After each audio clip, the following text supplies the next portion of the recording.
సుమన్ టీవీలో మీ business promotions కోసం ఈ కింది నెంబర్ను సంప్రదించగలరు.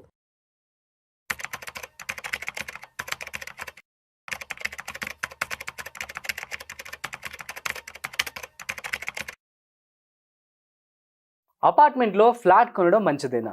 సో చాలా మందికి ఈ మధ్య మనం చూస్తూ ఉన్నాము, ఫ్లాట్ కొన్న తర్వాత చాలు లైఫ్ సెటిల్ అయిపోయిందన్నట్లు హ్యాపీ అవుతూ ఉంటారు. కానీ 20 ఏళ్ల తర్వాత ఫ్లాట్ పరిస్థితి ఏంటి? దాని విలువ ఎంత?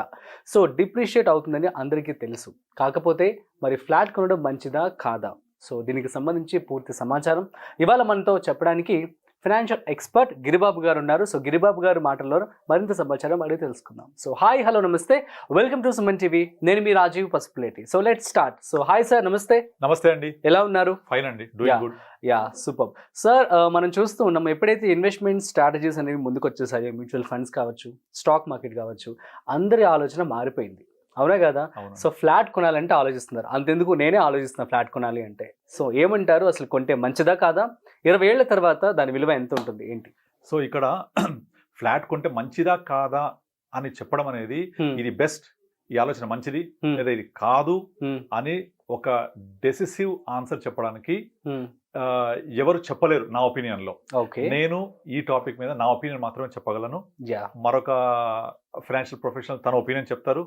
బట్ అల్టిమేట్ గా ఈ వీడియో చూసే వాళ్లకు వాళ్ళ పర్సనల్ పర్సెప్షన్ తీసుకోవాలి. అంతేకాని ఇది కరెక్ట్ ఇది తప్పు అని నిర్ణయించే అధికారం ఎవరికి లేదు, అలా ఎవరు నిర్ణయించలేరు కూడా. So this my disclaimer. కనుక ఈ నేపథ్యంలో నా ఒపీనియన్ ఏంటి, మంచిదా కాదా, తీసుకోవడం బెటరా కాదా, నా ఒపీనియన్ మాత్రమే నేను మీతో షేర్ చేస్తాను. ఓకే, ఇది ఎవరెవరి పర్సెప్షన్ బట్టి వాళ్ళు దాన్ని అర్థం చేసుకోవాలి. ఓకే, ఇప్పుడు రీసెంట్ గా మీకు డింక్ అనే ఒక కాన్సెప్ట్ వచ్చింది, విన్నారా? DINK. జస్ట్ గూగుల్ చేయండి, డింక్, అంతే, ఏమొద్దు. Double income no kids. Okay, double income no kids అంటే నాకు ఆదాయం ఉంది, నేను ఉద్యోగం చేస్తున్నాను, నా భార్యకి ఆదాయం ఉంది, ఉద్యోగం చేస్తున్నాము, మాకు కిడ్స్ వద్దు. సింపుల్ గా తెలుగులో చెప్పాలంటే ఇది వెస్టర్న్ ఐడియాలజీ, వెస్టర్న్ కల్చర్. ఇండియాకి ఇంపోర్ట్ చేసుకుంటున్నారు చాలా మంది youngsters, young couple, software engineers లాంటి ప్రొఫెషనల్స్ లో ఇది వచ్చేసింది. డబుల్ ఇన్కమ్ నో కిడ్స్ అనే కాన్సెప్ట్. ఈ కాన్సెప్ట్ ఏం చెప్తోందంటే, మాకు పిల్లలు వద్దు, మేమిద్దరం మాకు ఒక్కొక్క పిల్ల, మేము ఎక్కడ ఉంటాము ఈ టైంలో ఉద్యోగం చేసే దగ్గర, రేపు పొద్దున మా జాబ్ బెంగళూరు వస్తే అక్కడ వెళ్ళిపోతాం, నోయిడాలో వస్తే అక్కడ వెళ్ళిపోతాం, లేదా మేము జాబ్ చేయాలని ఇష్టం లేదు చేయము, మాకు వచ్చే ఇన్కమ్ ని మేము దాన్ని సేవ్ చేసుకుంటూ ఉంటాం. ఎక్కడ ఫైనాన్షియల్ అసెట్స్ లో మాత్రమే, మాకు అవసరమైనప్పుడు వాడుకుంటాం. బోర్ కొట్టిందా మానేస్తా ఉద్యోగం, నేను మేము మానేసేసి ఎక్కడికో ట్రిప్స్కి వెళ్ళిపోతాం, వేరే కంట్రీకి వెళ్తాం, ఆఫర్స్ ఉంటే అక్కడ వెళ్ళిపోతాం. మాకు ఒక దగ్గర కట్టేసి ఉండడం ఇష్టం లేదు. ఇది వాళ్ళ ఇష్టం, అది ఇది కరెక్టా తప్ప అని ఎవరు చెప్పలేరు. మీరు ఒక పెద్దవాడిని అడగండి, మన అమ్మమ్మని, నానమ్మ, తాతయ్యని, ముక్కును వేలేసుకుంటారు వాళ్ళు కదా. ఇదేం విడ్డూరం, ఇదేం చోద్యం అంటారు. కనుక ఇప్పుడు ప్రజెంట్ ఉన్న ఆలోచనల ప్రకారంగా, దాని వాల్యుయేషన్స్ ప్రకారంగా ఎవరి పర్సెప్షన్ వాళ్ళు ఆలోచించుకోవాల్సిందే. నా పర్సెప్షన్ ఏంటంటే, ఈ డింక్ అనే కాన్సెప్ట్ తప్పు నా ఉద్దేశంలో. ఎందుకంటే అల్టిమేట్ గా what's the meaning of life? Life means living. జీవితం అంటే జీవించడం. ఆ జీవించడం అంటే నేను నా భార్యతో కలిసి మాత్రమే గిరిగీసుకొని ఒక చట్టం ఉండడం కాదు. మనము సోషల్ బీయింగ్స్, సోషల్ యానిమల్స్. నేను అంటే నా భార్య, నాతో నా వలన జన్మించిన పిల్లలు, వాళ్ళ ఆనందం, మా అమ్మా నాన్న, మా మిస్సెస్ వాళ్ళ అమ్మా నాన్న, వాళ్ళ బంధువులు అందరూ, చెల్లెళ్ళు, అక్కలు, అన్నలు, వాళ్ళ పిల్లలు, వాళ్ళ సకుటుంబ సపరివార సమేతం, మా సమేతం అందరం కలిసి మంచి చెడు, సుఖము దుఃఖము అన్ని పంచుకొని కలిసి మెలిసి జీవిస్తేనే జీవించడం అంటారు నా దృష్టిలో. నేను నా వైఫ్ తోటి గిరిగీసుకొని మా ఇద్దరం మాకు కుక్క పిల్ల అనుకుంటే సో అది లైఫ్ కాదు. నిజంగా ఆలోచించి ఎంతకాలం ఉంటుంది ఇద్దరు కలిసి? బోర్ కొట్టేదా? కదా. సో మనకు లైఫ్ అంటే సంతోషం, దుఃఖం, షడ్రుచులు అని ఎందుకంటారు, అన్ని కలిస్తేనే అప్పుడు చాలా బాగుంటుంది. అది ఒక్క స్వీట్ ఎక్కువ తిన్నా ప్రాబ్లమే, ఒకే కారం తిన్నా ప్రాబ్లమే, ఒకే ఉప్పు ఎక్కువ తిన్నా ప్రాబ్లమే, అన్ని సమపాళలో ఉండాలి. అలాగే లైఫ్ కూడా. సో ఈ నేపథ్యంలో మనము సొంతిల్లు కొనుక్కోవాలా వద్దా అనే ఒక కాన్సెప్ట్ తీసుకుంటే, first of all excel sheet తీసుకొని మీరు ఈఎంఐకి కట్టే బదులు సిప్ చేయండి. 20 years తర్వాత మీ సిప్ వాల్యూ 7 కోట్లకు వెళ్ళిపోతుంది. లైక్ 80,000, ₹1,00,000 మినిమం ఈఎంఐ ఉంటుంది. దాన్ని మనం ఎస్ఐపి రూపంలో చేసామనుకుని ఎస్ఐపి క్యాలిక్యులేటర్ లో తీసుకొని, ఎక్కువ కూడా 12-13% తీసుకోండి చాలు. మీకు ఒక 20 years తర్వాత హీన పక్షంలో 8 కోట్లు వెళ్తుంది. మీరు ఇప్పుడు ₹1,50,00,000 పెట్టి కొన్న ఇంటికి కట్టే ఈఎంఐ బదులు చేస్తే ఇలా వస్తుంది. ఆ ₹1,50,00,000 పెట్టి కొనుక్కున్న ఇల్లు 20 years ఎంత అవుతుంది? కనీసం ఒక 2 కోట్లు అవుతుందా? అవ్వదు కదా. ఇక్కడ నాకు ఎక్సెల్ షీట్ ప్రకారం 8 కోట్లు వచ్చాయి కదా, ఇది ఎక్కువ కదా అనుకుంటే అగైన్ ఇది కూడా నార్మల్గా మీరు నేను చెప్పాను లైఫ్ అంటే లివింగ్ అని, ఎంతకాలం మీరు ఒక కిరాయి ఇంట్లో ఉంటారు, ఆ కిరాయిని తీసేసి మీరు లెక్కేసుకున్నా కూడా ఎక్సెల్ షీట్ ప్రకారంగా ఎస్ఐపి ఇన్వెస్ట్మెంట్ ఎక్కువ ఇస్తారు when compare to your flat value ఇచ్చినప్పటికీ. కానీ ఇక్కడ మనం చూడవలసింది ప్రతిదీ డబ్బు కోణంలో మాత్రమే కాదు, డబ్బు రూపంలోనే కాదు. మనం ఒక సొంత ఇంట్లో నేను నా భార్యతోటి పిల్లలతోటి బంధువులతోటి అమ్మ నాన్న వచ్చినప్పుడు ఒక ఇంటికి వచ్చి ఒక ఇంట్లో ఉండే ఆనందం వేరుంటది. అండ్ జీవిత చరమాంకంలో రేపు పొద్దున ఏదైనా చనిపోయినప్పుడు పెద్దవాళ్ళు ఉండొచ్చు మనతో పాటుగా, పేరెంట్స్ గ్రాండ్ పేరెంట్స్ వాళ్ళు చనిపోతే ఇంట్లో తీసుకురానివారు టెనెంట్స్, మనం టెనెంట్ గా ఉంటే ఓనర్స్ తీసుకురానివారు. అది ఎంత నరకం ఉంటది. దాన్ని అసలు మనము ఎన్ని కోట్లతో వెలగట్టగలం, దాన్ని వెలగట్టలేం. కనుక ప్రతిదీ కూడా డబ్బు రూపంలోనే కొలవకూడదు. మనము వాల్యూస్, లివింగ్, లైఫ్ ఇవన్నీ కూడా బియాండ్ మనీ. సో ఈ నేపథ్యంలో ప్రతి ఒక్కళ్ళు కూడా వాళ్ళ లైఫ్ని, లైఫ్ స్టైల్ని, నెసెసిటీస్ని బ్యాలెన్స్ చేసుకోవాలి. మనకు ఉన్న ఇన్కమ్ని ఒక ఇల్లు కొనుక్కోవాలి, కొంత బ్యాలెన్స్ అమౌంట్ ఎస్ఐపి పెట్టుకోవాలి, మ్యూచువల్ ఫండ్స్ పెట్టుకోవాలి, ఫైనాన్షియల్ అసెట్స్ బిల్డ్ చేసుకోవాలి, రిటైర్మెంట్ కార్పస్కి పనికి రావాలి, యూజ్ అవ్వాలి. తర్వాత కొంత డబ్బులు పిల్లల కోసం పొదుపు చేస్తూ రావాలి. ఒక అతను ఎవరో వీడియో యూట్యూబ్ చెప్పాడు, నేను విన్నాను, మీరు కనుక మీ ఇల్లు కొనేస్తే ఇక మీ పిల్లల భవిష్యత్తు అంధకారంలోకి వెళ్ళిపోతుందని చెప్తున్నాడు. ఎందుకు వెళ్ళిపోతుంది అంటే మీరు మొత్తం డబ్బులన్నీ ఈఎంఐకే పెడుతున్నారు, లోనే కడుతున్నారు, పిల్లల భవిష్యత్తులో ఎడ్యుకేషన్ కాస్ట్ చాలా పెరుగుద్ది కనుక మీరు కోపం చేయలేరని. అలా ఎందుకు అనుకోవాలి? Why I can't balance my expenditure?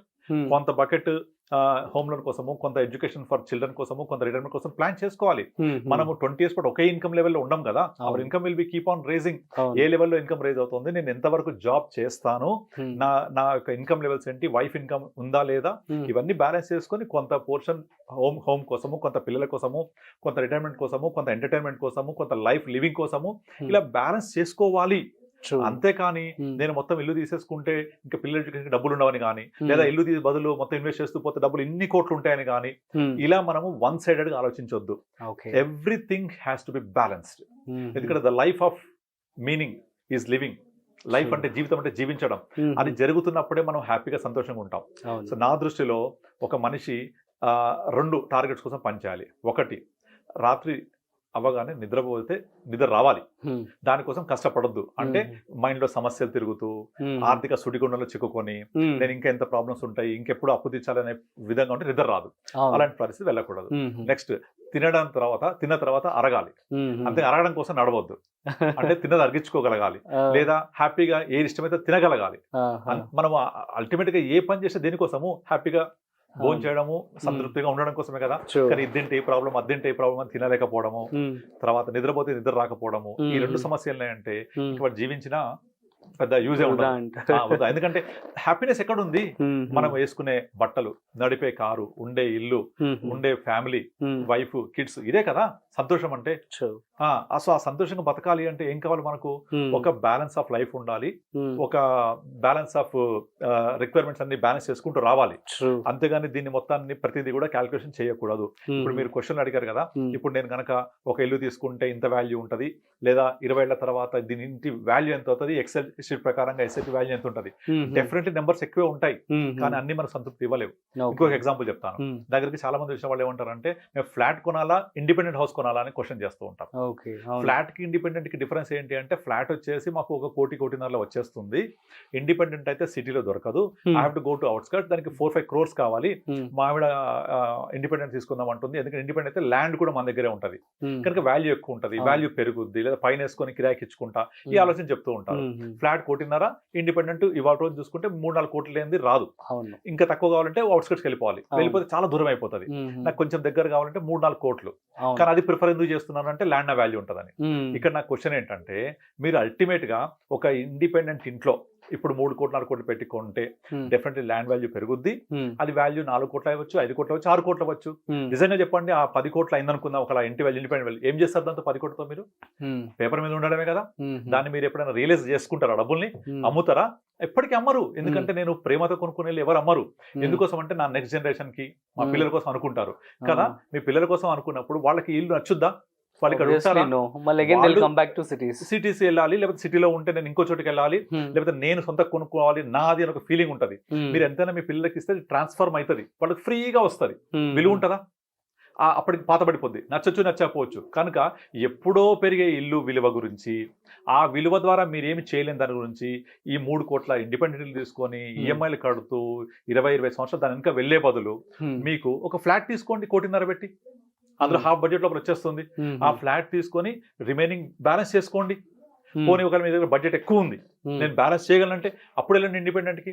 కనుక ఇండిపెండెంట్ కొనాలా, ఫ్లాట్ కొనాలా, అసలు కొనొద్దా, ఇవన్నీ కూడా మీకున్న ఇన్కమ్ ఫ్లో, క్యాష్ ఫ్లో బట్టి మీరు ఎలా బ్యాలెన్స్ చేసుకోగలుగుతారు, అదర్ ఎక్స్పెన్సెస్ కూడా చూసుకొని ఆ ప్రకారంగా ప్లాన్ చేయాలి తప్ప ఎగ్జాక్ట్లీ మీరు అన్ని కూడా వాల్యూస్ తోటి క్యాల్కులేట్ చేయొద్దు.